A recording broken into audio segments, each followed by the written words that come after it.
እንኳን በሰላም ወደዚህ ቻናል መጣችሁ። ለቻናሉ አዲስ የሆናችሁ ቻናሉን ሰብስክራይብ አድርጉ፣ ቪዲዮዎችንም ላይክ አድርጉ። ቪዲዮቹም ለሌሎች እንዲደርስ ሼር አድርጉላቸው። ቴንኪው።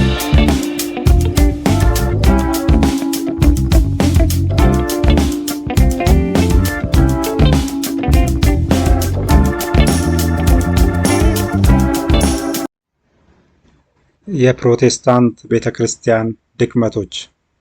እንደ የትኛውም ሀገር በነ ማርቲን ሉተር በኩል ተንቀሳቅሶ የነበረው ተሐድሶ ወደ ኢትዮጵያ ሲገባ ምንጣፍ ተጎዝጉዞለት አቀባበል አልተደረገለትም።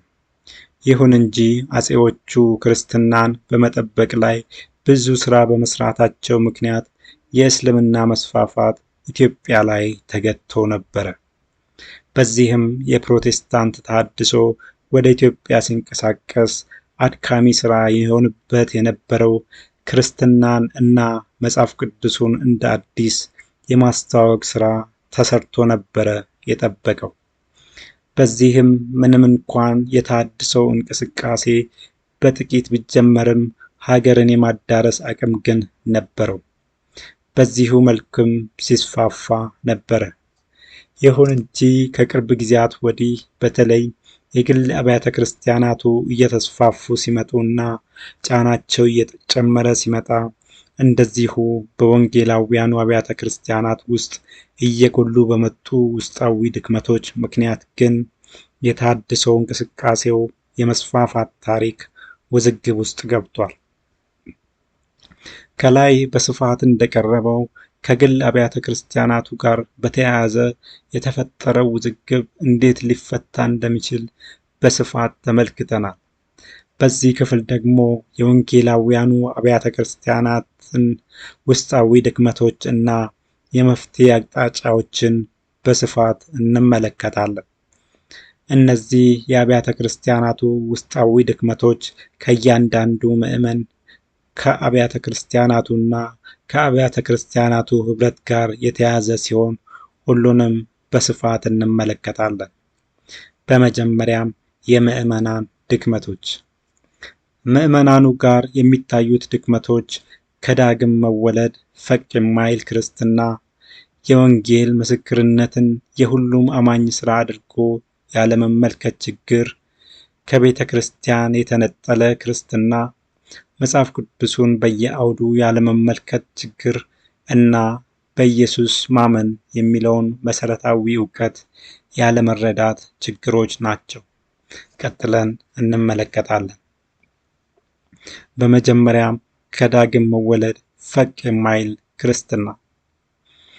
አንድ ሰው በክርስቶስ አምኖ ከእግዚአብሔር ጋር ቃል ኪዳን አድርጎ ሁለቱን ሃይማኖታዊ ስርዓቶች ይህም የጥምቀትና የሥጋ ወደሙን የመውሰድ ስነ ስርዓት በመፈጸም በተቻለው መጠን ከኃጢአት በመራቅ በመልካም ስነ ምግባር በመመላለስ በቤተ ክርስቲያን ፕሮግራሞች በመካፈል መጽሐፍ ቅዱሱን በማጥናት ጤናማ የሆኑትን መንፈሳዊ ቻናሎች፣ መዝሙሮችና መጻሕፍትን በመከታተል መንፈሳዊ ማንነቱን በማበልጸግ ለሌሎችም ሊተርፍ ይገባዋል።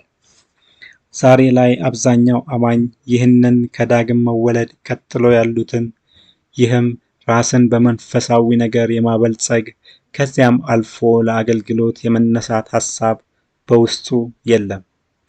ይህ እየሆነ ያለው ደግሞ በብልጽግና ወንጌል መንፈስ፣ በአምስቱ የአገልግሎት ቢሮዎች መንፈስ፣ በቃየን መንፈስ እና ዘመኑ የመረጃ ዘመን በመሆኑ ሰዎች ጊዜያቸው በሌላ ነገር በሚያዝበቱ ምክንያት ነው። ዛሬ ላይ አማኙ ማህበረሰብ ሳያስተውል በብልጽግና ወንጌል በመወጋቱ ምክንያት እግዚአብሔርን የሚፈልገው ለምድራዊ ነገር ብቻ ነው።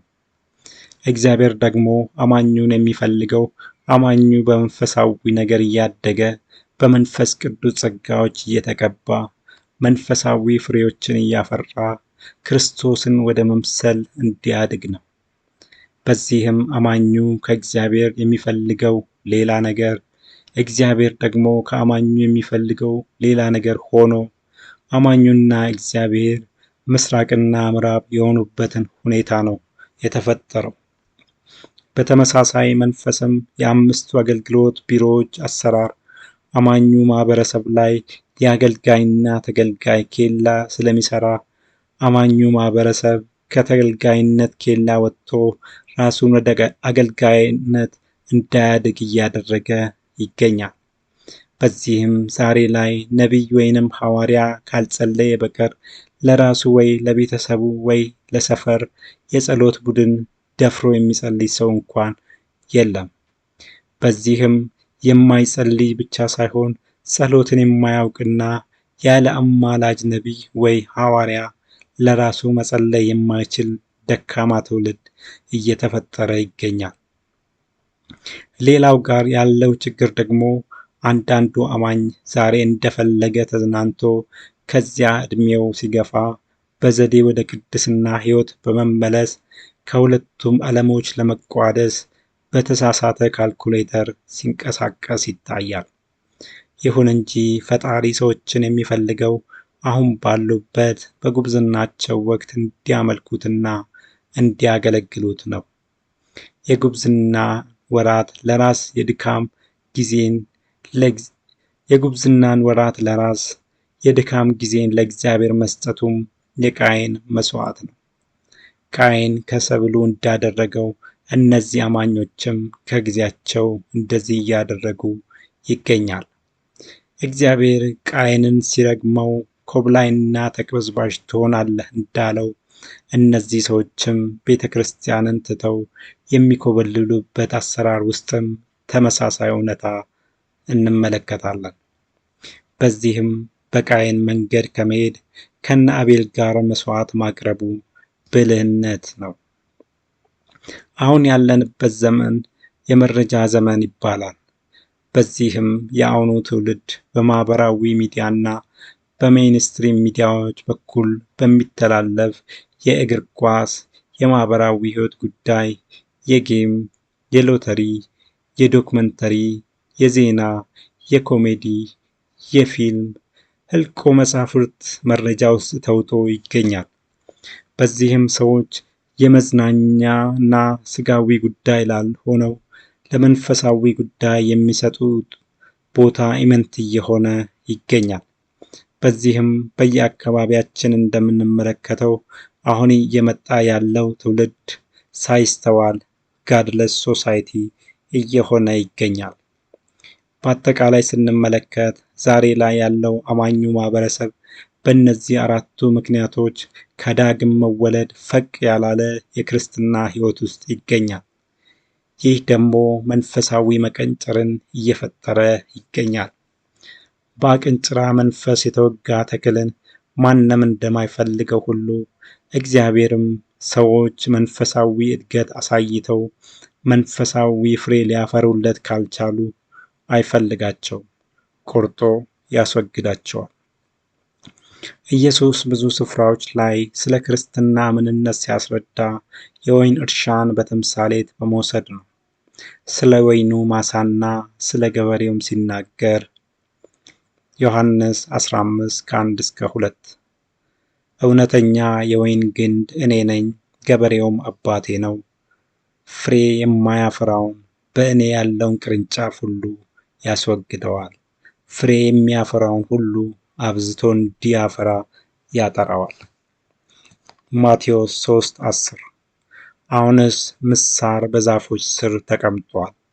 እንግዲህ መልካም ፍሬ የማያደርግ ዛፍ ሁሉ ይቆረጣል፣ ወደ እሳትም ይጣላል። ከነዚህ ምሳሌያዊ አነጋገሮች የምንረዳው የወይኑ እርሻ ክርስትና ሲሆን ገበሬው ደግሞ እግዚአብሔር ነው። ገበሬው የወይኑን ሁኔታ በጥንቃቄ ይከታተላል። ፍሬ የማያፈራውን ቅርንጫፍ አይሳሳለትም፣ ቆርጦ ይጥለዋል። ገበሬውም ቅርንጫፉን ቆርጦ አይተወውም፣ በእሳት ያቃጥለዋል። ይህም ሲኦል ነው። የሚገርመው ደግሞ ገበሬው ምሳሩን ወይንም መጥረቢያውን የሚያስቀምጠው በዛፉ ስር ነው። እዚህ ጋር ይቆረጣል የሚለው ቃል የተነገረው በመንፈሳዊ ትርጉሙ ነው። ይህም የተሰጠው እምነት ከውስጡ ማምቶ ይጠፋል ማለት ነው። በዚህም መንፈሳዊ ፍሬ ማፍራት ያልቻሉ ሰዎች በውስጣቸው የነበረው ጨው ሟምቶ ያልቅና ሳያስተውሉት ክርስትና ውሃ ውሃ ብሏቸው ክርስትናቸውን ይተዋሉ። ከዚህ በተቃራኒ ደግሞ ገበሬው ፍሬ የሚያፈራውን ቅርንጫፍ አብዝቶ እንዲያፈራ ያጠራዋል። የከበደ ፍሬ ላፈራውም ቅርንጫፍ የከበደ ሽልማት ይሰጠዋል። መጽሐፍ ቅዱሱ መንግሥተ ሰማያት የሚገቡት አማኞች ሽልማታቸው አንድ አይነት እንደማይሆን ይነግረናል። አንደኛ ቆሮንቶስ 15 ከ41 እስከ 42 የፀሐይ ክብር አንድ ነው፣ የጨረቃም ክብር ሌላ ነው፣ የከዋክብት ክብር ሌላ ነው። በክብር አንዱ ኮከብ ከሌላው ኮከብ ይለያያልና የሙታን ትንሣኤም እንደዚሁ ነው። እዚህ ጋር ፀሐይ፣ ጨረቃ፣ ኮከብ የሚለው ተምሳሌታዊ ቃል የተነገረው ስለተፈረደባቸው ሰዎች አይደለም፣ በብርሃን አካላት ስለተመሰሉት የጸደቁ ሰዎች ነው። በብርሃን አካላት ድምቀት ልዩነት የተገለጸው ደግሞ በእነዚህ ጻድቃን መካከል የሚኖረው ዘላለማዊ ማንነት ልዩነት ነው። የገብርኤል፣ የሚካኤል፣ የኪሩቤል፣ የሱራፌልና ስማቸውን የማናውቃቸው እልፍና አእላፍ መላእክት ማንነት፣ ክብርና ሥራ እንደሚለያየው ሁሉ በመጪዋ ዓለም ውስጥ የሚኖረው የሰው ልጅ ማንነት የሚለያየው አሁን በሚያደርጉት ትጋት መጠን ነው። አንደኛ ቆሮንቶስ 3 ከ8 እስከ 15 እያንዳንዱ እንደ ራሱ ድካም መጠን የራሱን ደመወዝ ይቀበላል። ከተመሰረተው በቀር ማንም ሌላ መሰረት ሊመሰርት አይችልምና እርሱም ኢየሱስ ክርስቶስ ነው። ማንም ግን በዚህ መሰረት ላይ በወርቅ ቢሆን በብርም በከበረ ድንጋይም በእንጨትም በሳርም ወይም በአገዳ ቢያንጽ የእያንዳንዱ ሥራ ይገለጣል። የእያንዳንዱንም ሥራ እንዴት መሆኑን እሳቱ ይፈትነዋል። ማንም በእርሱ ላይ ያነጸው ሥራ ቢጸናለት ደመወዙን ይቀበላል። የማንም ሥራ የተቃጠለበት ቢሆን ይጎዳበታል። እርሱ ራሱ ግን ይድናል፣ ነገር ግን በእሳት እንደሚድን ይሆናል። በራእይ መጻሕፍት ላይም በፍርድ ቀን እንደ ሥራቸው መጠን የሚባል አሰራር እንደሚኖር ተብራርቷል። በዚህም እያንዳንዱ አማኝ ዘላለማዊ ማንነቱ ምን እንደሚመስል እየገነባ ያለው በዚህ በሥጋው ወራት በሚያፈራው መንፈሳዊ ፍሬ መሆኑን ሊረዳ ይገባዋል። ስለዚህም ከመንፈሳዊ መቀንጨር ወጥቶ የከበደ መንፈሳዊ ፍሬ ማፍራት በሚቻልበት መንገድ መንቀሳቀሱ ብልህነት ነው። ሌላው የአማኞች ድክመት የወንጌል ምስክርነት ሥራን የሁሉም አማኝ ሥራ አድርጎ ያለመመልከት ችግር ነው። ዛሬ ላይ አብዛኛው አማኝ በብልጽግና ወንጌል አስተማሪዎች እና በሐሰተኛ ነቢያት ሲነገረው በነበረው ትንቢትና ሲያከናውነው በነበረው የእምነት ልምምድ ምክንያት ከእግዚአብሔር ብዙ ሲጠብቅ ከርሞ ባዶ እጁን በመቅረቱ ምክንያት ከእግዚአብሔር ጋር ተኳርፏል። በዚህ ላይ ደግሞ አየሩን የተቆጣጠረው የብልጽግና ወንጌል ሰዎች አትኩሮታቸውን በምድራዊ ሀብታምነት ላይ እንዲያደርጉ በማድረግ የወንጌል ምስክርነት ሥራን ባለቤት አልባ ሥራ አድርጎታል። በዚህ ላይ ደግሞ የሚድኑት አስቀድመው ተመርጠዋል፣ የተመረጡት ደግሞ አለመዳን አይችሉም የሚለው የካልቪኒዝም አስተምሮ አማኞችን ከወንጌል ምስክርነት ሥራ አስወጥተዋል። እንደ አምስቱ አገልግሎት ቢሮዎች አስተምሮም የወንጌል ምስክርነት ሥራ የወንጌላውያኑ እንጂ የሁሉም ምዕመን ሥራ አይደለም። እነዚህ አራቱ ነገሮችም በአንድ ላይ ተደማምረው የወንጌል ምስክርነት ሥራን ከአማኙ አእምሮ ውስጥ አጥፍተዋል። ለወንጌል ምስክርነት ሥራ በቤተ ክርስቲያን ተገፍቶ የሚወጣውም ስፒከር ይዞ ሰላማዊ ሰልፍ አድርጎ ነው የሚመለሰው። የሚወጣውም ደግሞ 10 ጊዜ ወንጌል የሰማውን ለ11ኛ ጊዜ ለማሰማት ለውሃ ወቀጣ ሥራ ነው። ለምስክርነት የሚወጣውም ኢየሱስ ጌታ ነው፣ ኢየሱስ ይወድሃል ከሚለው ባለፈ ጥልቅ መንፈሳዊ ዕውቀት ይዞ በሌሎች ለሚጠየቀው ጥያቄ ሙሉ መልስ መስጠት የሚችል ብቃት ያለው አማኝ ሆኖ አይደለም የሚወጣው። ሌሎቹ ደግሞ ትልቅ ስፒከር ይዘው አደባባይ ላይ ሲጮሁ ይታያል።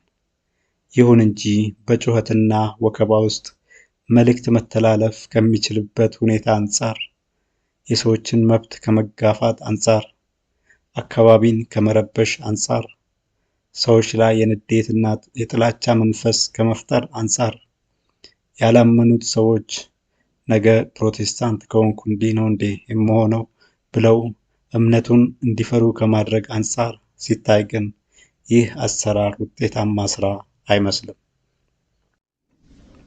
ኢየሱስ ምስክሮቹን በሰልፍ አንጋግቶ አላከም፣ ወይ አደባባይ ላይ ቆመው እንዲጮሁ አላደረገም። ሁለት አድርጎ ላከ እንጂ። እንደዚሁ ኢየሱስ ሆነ ሐዋርያቱ ያተኮሩት ወንጌል አንድ ጊዜ ያልሰማውን የህብረተሰብ ክፍል ለመድረስ እንጂ ለውሃ ወቀጣ ሥራ አልነበረም። የወንጌል ምስክርነትም የሚሰራው በቃል ብቻ ሳይሆን በኑሮም ጭምር ነው። ማንም የትም እየዘለለ ኢየሱስ ጌታ ነው ቢል ሰሚ አያገኝም። ስለዚህም የወንጌል ምስክርነት ሥራ መሰራት ያለበት በብቃት የኢየሱስን ስትራቴጂ በመጠቀም አካባቢ ሁኔታን ባገናዘበ መልኩና የራስን ሕይወት ቅድስና በመጠበቅ ሊሆን ይገባል።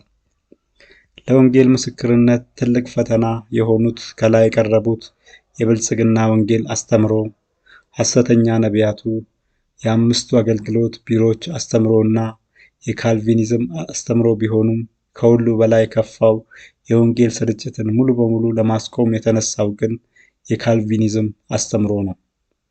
እንደ ካልቪኒዝም አስተምሮ ኢየሱስ የሞተው ለሚድኑት ብቻ ነው። የሚድኑት ደግሞ አስቀድሞ ተመርጠዋል። የተመረጠ ደግሞ አለመዳን አይችልም። የዳነም ድነቱ አይወሰድበትም። ይህ የካልቪኒስቶች አስተምሮ የወንጌል ምስክርነት ሥራ አላስፈላጊ አድርጎታል። ካልቪኒስቶች ለዚህ ጸረ ወንጌል ምስክርነት አስተምሯቸው ብዙ ጥቅሶችን ሲያቀርቡ ይታያል። እነርሱም ሮሜ 8:30 አስቀድሞም የወሰናቸውን እነዚህን ደግሞ ጠራቸው፣ የጠራቸውንም እነዚህን ደግሞ አጸደቃቸው፣ ያጸደቃቸውንም እነዚህን ደግሞ አከበራቸው። ሮሜ 9:13 ያዕቆብን ወደድሁ ኤሳውን ግን ጠላሁ።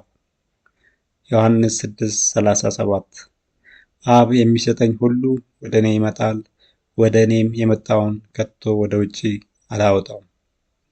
ዮሐንስ 10:29 የሰጠኝ አባቴ ከሁሉ ይበልጣል፣ ከአባቴ እጅ ሊነጥቃቸው ማንም አይችልም። እነዚህን በካልቪኒስቶች ያለ አግባብ የተፈቱትን ጥቅሶች ትክክለኛ መልእክት ስንመለከት ግን መልእክታቸው ሌላ ሆኖ ነው የምናገኘው። ሮሜ 8:30 ላይ የተፈጠረው የአተረጓጎም ችግር የመጣው የእግዚአብሔርን ሁሉን አዋቂነት ባለማወቅ ነው። እግዚአብሔር አንድ ሰውን የሚመርጠውና የማይመርጠው የሰውየውን ሙሉ ፋይል ተመልክቶ ነው። አንድ ሰው በሕይወት ዘመኑ ውስጥ እግዚአብሔርን የሚመርጥ ከሆነ እግዚአብሔር የዛን ሰው ውሳኔ አስቀድሞ ስለሚያውቀው አስቀድሞ ይህንን ሰው ለመጥራት ይወስናል፣ ይመርጠዋል፣ ያጸድቀዋል፣ ያከብረዋል። ሮሜ 9:13 ላይ ያለው ያዕቆብን ወደድኩት ኤሳውን ጠላሁት የሚለውም ተመሳሳይ ነገር ነው። ዮሐንስ 6:37 ላይ ያለውን ስንመለከት ደግሞ ኢየሱስ ዋስትና የሰጠው እኔ አላወጣውም በሚል እንጂ ሰው በራሱ ፍላጎትና ኃጢአት ቢወጣ ዋስትና መቀመጡን አይናገርም። ዮሐንስ 10:29 ላይም የተገለጸው ተመሳሳይ ነገር ነው። በዚህም የእግዚአብሔርን አስቀድሞ ሁሉን አዋቂ መሆን ያልተረዳውና ኢየሱስ ለእነማን ዋስትና እንደሰጠ ለይቶ ያልተመለከተው የካልቪኒዝም መንገድ ስህተት መሆኑን እንመለከታለን። የወንጌል ምስክርነትና ከዚያም ተከትሎ የሚመጣው የነፍስ ድነት ውስጥ የሰውም ሆነ የእግዚአብሔር የሥራ ድርሻ ያለበት እና የሁሉም አማኝ የውዴታ ግዴታ ሥራ ነው። አንደኛ ቆሮንቶስ 3:6 እኔ ተከልሁ አጵሎስም አጠጣ፣ ነገር ግን እግዚአብሔር ያሳድግ ነበረ። ሮሜ 10 ከ14 እስከ 17። እንግዲህ ያላመኑበትን እንዴት አድርገው ይጠሩታል? ባልሰሙትስ እንዴት ያምናሉ? ያለ ሰባኪስ እንዴት ይሰማሉ? መልካሙን የምሥራች የሚያወሩ እግሮቻቸው እንዴት ያማሩ ናቸው ተብሎ እንደተጻፈ ካልተላኩ እንዴት ይሰብካሉ? ነገር ግን ሁሉ ለምሥራች ቃል አልታዘዙም። ኢሳይያስ ጌታ ሆይ ምስክርነታችንን ማን አመነ ብለዋል። እንግዲያስ እምነት ከመስማት ነው፣ መስማትም በእግዚአብሔር ቃል ነው። ራእይ 12:11 እነርሱም ከበጉ ደም የተነሳ ከምስክራቸውም ቃል የተነሳ ድል ነሱት፣ ነፍሳቸውንም እስከ ሞት ድረስ አልወደዱም። ማርቆስ 16:15 እንዲህም አላቸው፣ ወደ ዓለም ሁሉ ሂዱ፣ ወንጌልንም ለፍጥረት ሁሉ ስበኩ። ሐዋርያት ሥራ 1:8 ነገር ግን መንፈስ ቅዱስ በእናንተ ላይ በወረደ ጊዜ ኃይልን ትቀበላላችሁ፣ በኢየሩሳሌምም በይሁዳም ሁሉ በሰማርያም እስከ ምድር ዳርም ድረስ ምስክሮቼ ትሆናላችሁ አለ። መጽሐፍ ቅዱሱ የወንጌል ምስክርነት ሥራ በትጋት የሚሰሩት አማኞችም ትልቅ ሽልማት እንደሚጠብቃቸውና የማይሰሩት ደግሞ ከሳሪዎች እንደሚሆኑ በብዙ መንገድ ይናገራል። ማቴዎስ 10:32 ላይ በሰው ፊት ለሚመሰክርልኝ ሁሉ እኔ ደግሞ በሰማይ ባለው አባቴ ፊት እመሰክርለታለሁ እንደሚለው ስለ ኢየሱስ የሚመሰክር ሰው የኢየሱስን ምስክርነት ያገኛል። የማይመሰክር ደግሞ የኢየሱስን ምስክርነት አያገኝም። የእሱን ምስክርነት አለማግኘት ደግሞ መጨረሻው ሲኦል ነው። ሮሜ 10 ከ9 እስከ 10 ላይም ኢየሱስ ጌታ እንደሆነ በአፍህ ብትመሰክር እግዚአብሔርም ከሙታን እንዳስነሳው በልብህ ብታምን ትድናለህ። ሰው በልቡ አምኖ ይጸድቃልና በአፉ መስክሮም ይድናልና እንደሚለው ወንጌል መመስከርና ለመመስከር በቀላሉ የመዳንና ያለመዳን ጉዳይ እንደሆነ ተገልጿል። ማቴዎስ 25 ከ14 እስከ 30 ላይም ደግሞ አንድ መክሊቱን ያልነገደባትና ያላተረፈባት ሰው በመጨረሻው ዘመን መክሊቱን ውሰዱበት፣ የማይጠቅመውንም ባሪያ በውጪ ወዳለው ጨለማ አውጡት እንደሚባል ይናገራል። ሮሜ 10:15 ላይ የምሥራቹን ቃል የሚያወሩ እግሮቻቸው እንዴት ያማሩ ናቸው በማለት በምስክርነት ሥራ የሚሰሩ ሰዎች በእግዚአብሔር ፊት ውበት እንዳላቸው ተገልጿል።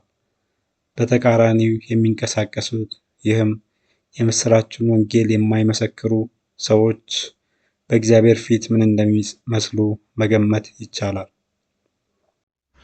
ሕዝቅኤል 3 ከ18 እስከ 21 እኔ ኃጢአተኛውን በእርግጥ ትሞታለህ ባልኩት ጊዜ አንተም ባታስጠነቅቀው ነፍሱም እንድትድን ከክፉ መንገድ ይመለስ ዘንድ ለኃጢአተኛው አስጠንቅቀ ባትነግረው ያ ኃጢአተኛ በኃጢአት ይሞታል፣ ደሙን ግን ከእጅህ እፈልጋለሁ። ነገር ግን አንተ ኃጢአተኛውን ብታስጠነቅቅ እርሱም ከኃጢአቱና ከክፉ መንገዱ ባይመለስ በኃጢአቱ ይሞታል፣ አንተ ግን ነፍስን አድነሃል። ደግሞ ጻድቁ ከጽድቅ ተመልሶ ኃጢአትን በሠራ ጊዜ እኔ በፊቱ እንቅፋትን ሳደርግ እርሱ ይሞታል፣ አንተም አላስጠነቀቅኸውምና በኃጢአቱ ይሞታል። ያደረጋትም ጽድቅ ነገር አትታሰብለትም፣ ደሙን ግን ከእጅህ እፈልጋለሁ። ነገር ግን ኃጢአት እንዳይሠራ ጻድቁን ብታስጠነቅቅ እርሱም ኃጢአት ባይሠራ ተጠንቅቋልና በእርግጥ በሕይወት ይኖራል፣ አንተም ነፍስህን አድነሃል። ወንጌል መስክሮ አንድን ሰው የክርስቶስ ተከታይ የማድረግ ሥራ ቀላል ሥራ ቢሆንም ውጤቱ ግን አንድን ሰው ከሲኦል እሳት ውስጥ ጎትቶ አስወጥቶ ወደ ዘላለማዊ የተድላ ሕይወት የማስገባት በቢሊዮን ዶላሮች የማይገመት ድንቅ ሥራ ነው። በዚህ ሥራ ለሚተጉ አማኞች እግዚአብሔር ትልቅ ሽልማት ቢያዘጋጅላቸው፣ በተቃራኒ ደግሞ ይህንን ሥራ ለማይሰሩ ሰነፎች ቅጣት ቢያዘጋጅላቸው አስገራሚ ነገር አይሆንም። ስለዚህ በብልጽግና ወንጌል፣ በሐሰተኛ ነቢያቱ፣ በ5ቱ የአገልግሎት ቢሮዎች እና በካልቪኒዝም አስተምሮ የተወጋችው ቆም ብላችሁ ተመልከቱ። ወደ ቀደመው የክርስትና መንገድ ተመለሱ። ወንጌልንም በቃልና በተግባር መመስከር ጀምሩ። ሌላው የአማኞች ችግር ከቤተ ክርስቲያን የተነጠለ ክርስትና ወይንም ኢንዲቪጁዋል ክርስቲያኒቲ ችግር ነው። በአሁኑ ጊዜ ብዙ የፕሮቴስታንት እምነት ተከታዮች የየትኛውም ቤተ ክርስቲያን አባል ሳይሆኑ ክርስትናቸውን በግላቸው እያስኬዱት ይገኛሉ። ይህ ሁኔታ እየተፈጠረ ያለው ደግሞ ዘርፈ ብዙ በሆኑ ችግሮች ምክንያት ነው።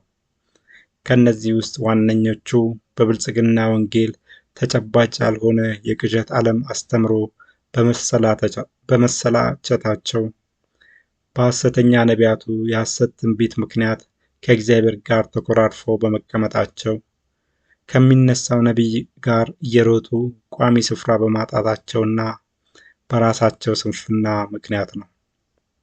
በዚህ የመነጠል መንፈስ የተያዙ ሰዎችም ቤተ ክርስቲያንን መቅረጽ ሲጀምሩ በመጀመሪያ እምነት እንጂ ሃይማኖት አያድንም ይላሉ። ከዚያም እኔ መንፈሳዊ እንጂ ሃይማኖተኛ አይደለሁም፣ አም ስፒሪቹዋል ኖት ሪሊጂየስ ይላሉ። ከዚያም የኔ እግዚአብሔር የመጽሐፍ ቅዱሱ እግዚአብሔር አይደለም፣ የኔ እግዚአብሔር ወዘተ የሚል ፍልስፍና ውስጥ ይገባሉ።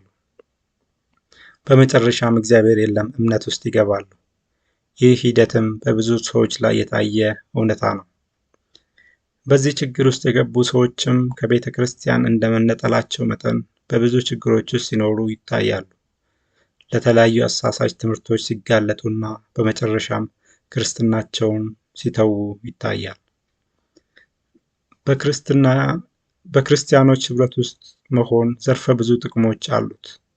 የክርስቲያኖች ህብረት ማለት ከሌሎች አማኞች እውቀትንና ጸጋን መካፈል ማለት ነው። እንደዚሁ እግዚአብሔርን ማምለክ ማለት ነው። ከዚህ በተቃራኒ ደግሞ ከቤተ ክርስቲያን መነጠል ማለት ከአካሉ ከክርስቶስ መነጠል ማለት እንደሆነ መጽሐፍ ቅዱሱ ላይ ተነግሯል።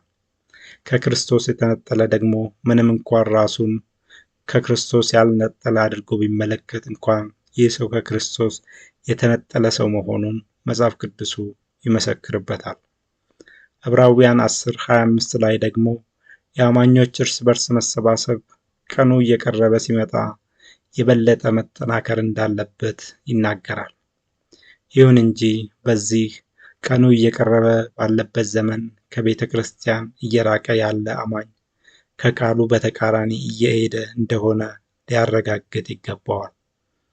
ከሁሉ በላይ ደግሞ አንድ ሰው ቤተ ክርስቲያን የምትሰራውን ስራ ሳያግዝና ለእግዚአብሔር መንግስት ስራ ምንም አስተዋጽኦ ሳያበረክት በዜሮ ነጥብ የመንግስቱ ወራሽ የሚሆንበት እውነታ መኖሩን መጽሐፍ ቅዱሱ አይነግረንም። ይልቅስ በተሰጠው መክሊት ያልነገደ ሰው ከመንግስቱ ዲስኳሊፋይ ነው የሚሆነው።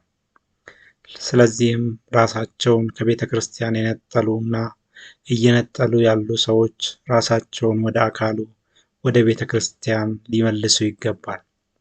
ነቢዩ ዳዊትም ስለ አማኞች ኅብረት በብሉይ ቋንቋ ሲናገር መዝሙር 133:1-3 ወንድሞች በኅብረት ቢቀመጡ እነሆ መልካም ነው፣ እነሆም ያማረ ነው። ከራስ እስከ ጢም እንደሚፈስ እስከ አሮን ጢም በልብሱ መደረቢያ እንደሚወርድ ሽቶ ነው። በጽዮን ተራሮች እንደሚወርድ እንደ አርሞንኤል ጠል ነው። በዚያ እግዚአብሔር በረከቱን ሕይወትንም እስከ ዘላለም አዟል። ይህንን በነቢዩ ዳዊት በኩል የተነገረውን ቃል መንፈሳዊ ፍቺ ስንመለከት በኅብረት ውስጥ ያሉትን ብዙ ምስጢራትን እናስተውላለን።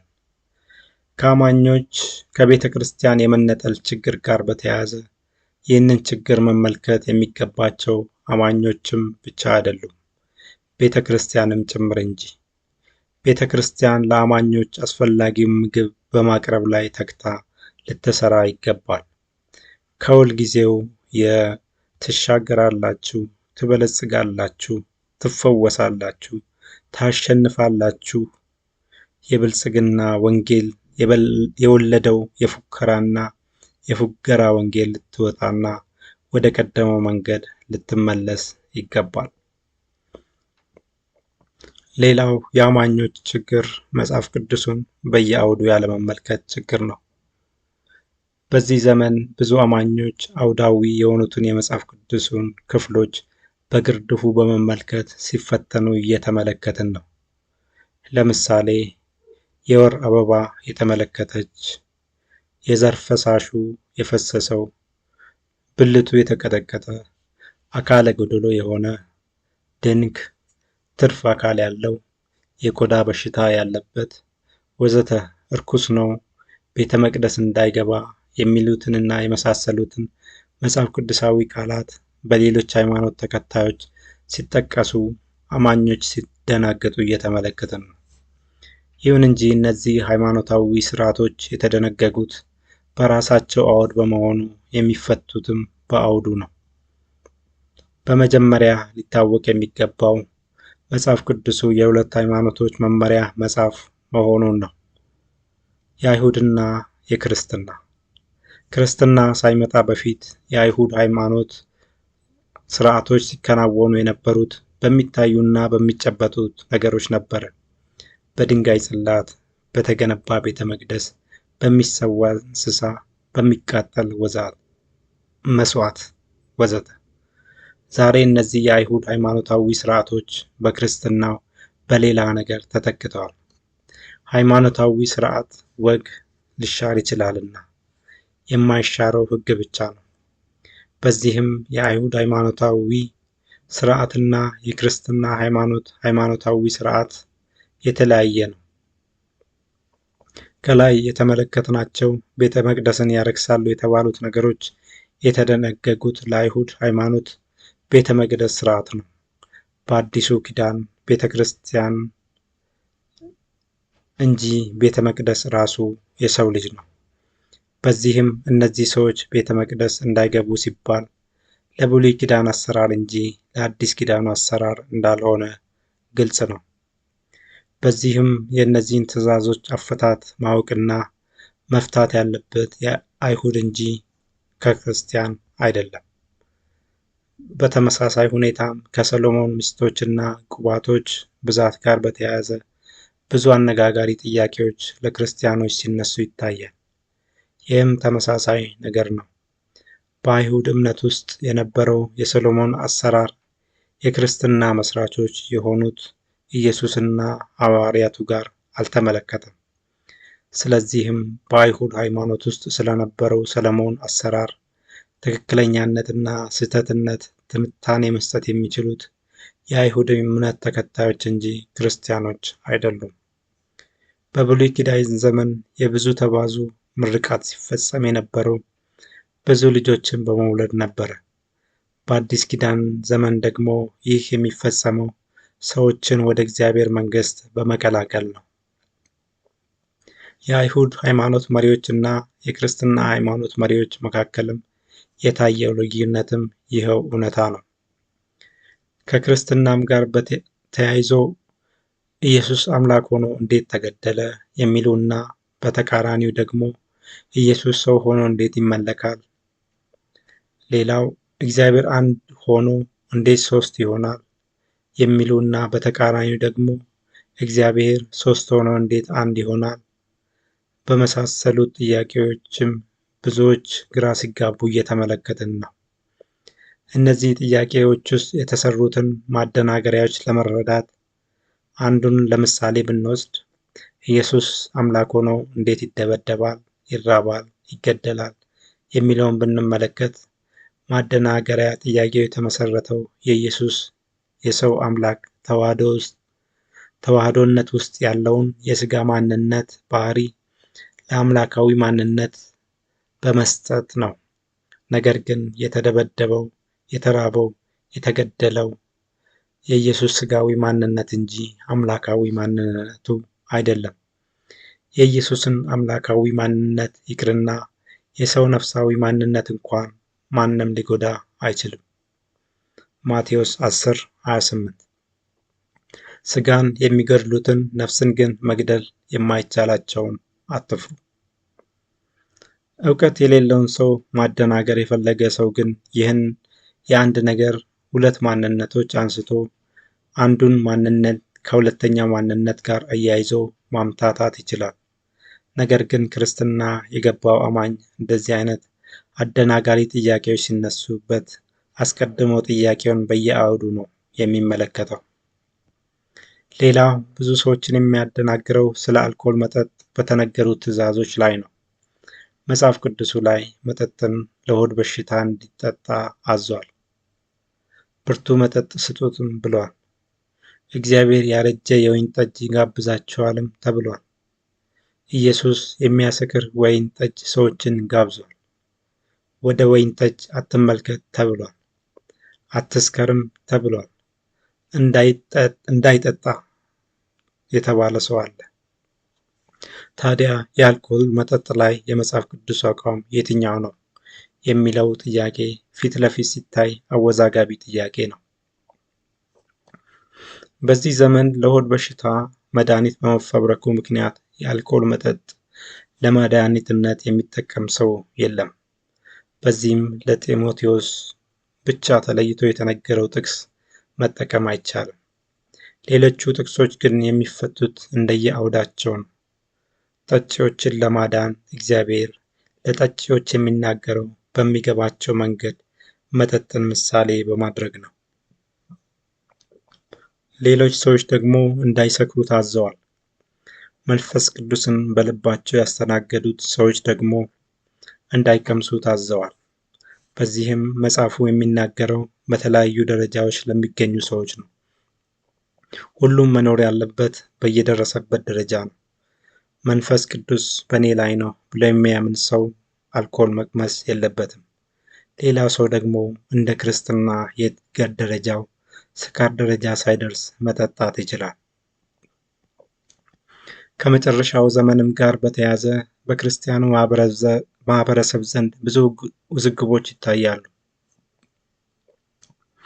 በተለይ ክርስቶስ የሚገለጠው እንደ ሌባ በማይታወቅ ሰዓት ነው ወይንስ ዓለም ሁሉ የወጉት እንኳን እየተመለከቱት ነው የሚገለጠው የሚሉት ሁለቱ ሀሳቦች ብዙ ሰዎችን ሲያወዛግቡ ይታያል። ይህ ችግርም የተፈጠረው ደግሞ የቤተ ክርስቲያንንና የእስራኤልን ዘመን ለይቶ ካለማወቅና ለእነዚህ ለሁለቱ አካላት ተለይተው የተነገሩትን ትንቢቶች ለያይቶ ካለማወቅ የተነሳ ነው። ኢየሱስ ድንገት የሚመጣው ለቤተ ክርስቲያን ሲሆን ኢየሱስ በግልጽ ደግሞ የሚመጣው አሁን በስጋ ላለችው እስራኤል ነው። ብዙ አገልጋዮችም እነዚህንና መሰል ከመጨረሻው ዘመን ጋር በተያያዘ ለቤተ ክርስቲያን ለአሕዛብና ለእስራኤል ተለያይቶ የተነገሩትን ትንቢቶች አቀላቅለው ሲጠቀሙና ሌሎችንም ሲያስቱ ይታያል። መጽሐፍ ቅዱሱ በአውድ እንደሚፈታው ሁሉ የራስን አውድ ፈጥሮ ቃሉን ባልሆነ መንገድ መፍታትም ስህተት ነው። ብዙ ጊዜ በተጣመመ አውድ ሲፈቱ የምንመለከተው ከዘፋኝነትና ከሀብታምነት ጋር በተያያዙ የተነገሩት እውነታዎችን ነው። መጽሐፍ ቅዱሱ ዘፋኝና ሀብታም መንግሥተ ሰማያት እንደማይገቡ በግልጽ ቢናገርም እነዚህ ቃላት በዘፋኞችና ዘፋኝ ባልሆኑት እንደዚሁም በሀብታሞችና ሀብታም ባልሆኑ ሰዎች ዘንድ የሚፈቱባቸው መንገዶች የተለያዩ ናቸው። በተመሳሳይ መንገድም ስለ ዝሙት፣ ዝሙተኞችና የማይዘምቱ፣ ስለ ሌብነት፣ ሌቦችና ሌባ ያልሆኑ፣ ስለ ውሸት፣ ፖለቲከኛ የሆኑና ያልሆኑ፣ ስለ ነፍስ ማጥፋት፣ ወታደር የሆኑና ያልሆኑ ሰዎች ስለ እነርሱ የተነገሩትን መጽሐፍ ቅዱሳዊ ትእዛዛት የሚፈቱት በተለያየ መንገድ ነው። በኃጢአትነት የተፈረጀው ድርጊታቸው ሕይወታቸው በመሆኑም እነዚህ ሰዎች ሌላ ስራ ከመቀየር ወይ ሁኔታውን ከመቀየር ይልቅ ኃጢአተኛ ላለመሆን መጽሐፍ ቅዱሱን ለራሳቸው በሚመች መንገድ ሲተረጉሙት ይታያሉ። ራሳቸውን በመጽሐፍ ቅዱሱ ኤዲት ከማድረግ ይልቅም መጽሐፍ ቅዱሱን በራስ ልክ ኤዲት ሲያደርጉ ይታያል። ይህ ግን ዋጋ ያስከፍላል፣ ያውም ዘላለማዊ ዋጋ። ሌላው አማኞች ጋር የሚታየው ችግር በኢየሱስ ማመን የሚለውን መሰረታዊ እውቀት ያለመረዳት ችግር ነው። የክርስትና እምብርት በሆነው በኢየሱስ ማመን በሚባለው መሰረታዊ ነገር ላይ ሁሉም አማኝ መሰረታዊ ግንዛቤ የለውም። ትክክለኛ እምነት የሌለው ደግሞ ገነት ስለማይገባ ይህንን በኢየሱስ ማመን የሚባለውን አሰራር አጥርቶ ማየቱ ወሳኝ ነገር ነው። ከመነሻው ስንመለከት የሰው ልጅ በኃጢአት ከመውደቁ በፊት በኤደን ገነት ውስጥ ይኖር ነበረ። ከዚያም በሰይጣን ተታሎ ኃጢአት በመስራቱና ኃጢአተኛ ደግሞ ገነት ውስጥ መኖር ስለማይገባው የሰው ልጅ ከኤደን ገነት ተባረረ። ከዚያም እንዲሞትና ሲሞትም ለሰይጣን ወደተዘጋጀው ሲኦል እንዲገባ ተፈረደበት። ይሁን እንጂ ፈጣሪ ወደ ሲኦል እየጎረፈ ላለው የሰው ልጅ በማዘን በመጀመሪያ ወደ ፈጠረለት የገነት ሕይወት ለመመለስ የሰው ልጆችን አጠቃላይ የኃጢአት ዋጋ መክፈል የሚችለውን ኢየሱስን ላከ። ኢየሱስም ሰዎች የኃጢአት ዋጋ ሞት ነው የሚለውን ሕግ አልፈው ገነት ወይንም መንግሥተ ሰማያት መግባት እንዲችሉ የአጠቃላይ የሰው ልጆች ኃጢአት ምትክ ሆኖ በመስቀል ላይ ዋጋ ከፈለ። በዚህም ሰዎች እንዲያው በኢየሱስ አምነው ገነት የሚገቡበት መንገድ ተዘጋጀ። ድነት እንደዚህ ቀለል ተደርጎ ይቅረብ እንጂ ማንም ሰው በክርስቶስ ላይ ያለው እምነት ግን ሙሉና ፍጹም መሆን አለበት። ግማሽ ወይም 3/4 ወይንም 1/4 የሚባል እምነት ገነት አያስገባም። ሰው በኢየሱስ ላይ ያለው እምነት አንዳች እንከን ካለበት ሌላው ልፋቱ በሙሉ በዜሮ ነው የሚባዛው። በዚህም አንድ ሰው በኢየሱስ ሲያምን ሙሉ እምነት ነው ሊኖረው የሚገባው። በኢየሱስ ማመን የሚባለው ሐሳብ በዋናነት 4 ተከታታይነት ያላቸውን የኢየሱስ ማንነትና አገልግሎቶችን የያዘ ሐሳብ ነው። ይህም የኢየሱስ ኦሪጂናል ማንነት፣ ኢየሱስ በምድር ላይ የሰራው ስራ፣ ኢየሱስ አሁን እየሰራ ያለው ስራና ኢየሱስ ለወደፊቱ በሚሰራው ስራዎቹ ማመን ማለት ነው። ይህም አንደኛ ኢየሱስ ማን እንደሆነ ማመን፣ ይህም ኢየሱስ ጌታ እንደሆነና እንደዚሁ የእግዚአብሔር ልጅ እንደሆነ። ሁለተኛ ኢየሱስ ወደዚህ ምድር መጥቶ ምን ሰራ፣ ይህም ኢየሱስ ለሰው ልጆች ኃጢአት በመስቀል ላይ ቤዛ እንደሆነና ሞትን ድል አድርጎ እንደተነሳ ማመን። ሶስተኛ ኢየሱስ ወደ ሰማይ ካረገ በኋላ ምን እየሰራ ነው፣ ይህም ኢየሱስ እያማለደ መሆኑን ማመን። አራተኛ ኢየሱስ ለወደፊቱ ምን ይሰራል፣ ይህም ኢየሱስ ለፍርድ ተመልሶ እንደሚመጣ ማመን ያስፈልጋል። እነዚህ 4ቱ ቁም ነገሮች ሰፋ ያሉ ትንታኔ ቢኖራቸውም በዋናነት ግን በኢየሱስ ማመን የተባለው ትእዛዝ 4ቱ ማዕዘኖች ናቸው። በዚህም እያንዳንዱ አማኝ ከዚህ ምድር ሳይሸኝ በፊት እምነቱ በእነዚህ 4ቱ የእምነት ማዕዘኖች ላይ መመስረቱን ሊያረጋግጥ ይገባል። በእነዚህ 4ቱ የእምነት ማዕዘኖች ላይ ቤቱን የገነባ ሰውም በእርግጠኝነት ዘላለማዊ ሕይወትን ያገኛል። ያመነ ደግሞ ሲጠመቅ፣ ሥጋ ወደሙን ሲወስድ፣ በመልካም ስነ ምግባር ሲኖር፣ ወንጌልን ሲመሰክር፣ በተለያየ መንገድ ሲያገለግል ወዘተ ድነቱ የሚፈጸመው በሙሉ አክሊል፣ ይህም በሕይወት አክሊል፣ በክብር አክሊል፣ በጽድቅ አክሊል እና በድል አክሊል ይሆናል። ይህ እውነታም ልክ አንድ ጎበዝ ተማሪ ቆንጆ ውጤት በማምጣቱ ምክንያት በክፍሉ፣ በትምህርት ቤቱ፣ በክልሉና እንደ ሀገር ተደራራቢ ሽልማቶችን ከሚወስድበት አሰራር ጋር ይመሳሰላል። ሰማያዊ ሽልማት ደግሞ ዘላለማዊ የማንነት ልዩነት የሚፈጥር ጉዳይ በመሆኑ ጉዳዩ በጥንቃቄ ሊታይ ይገባል።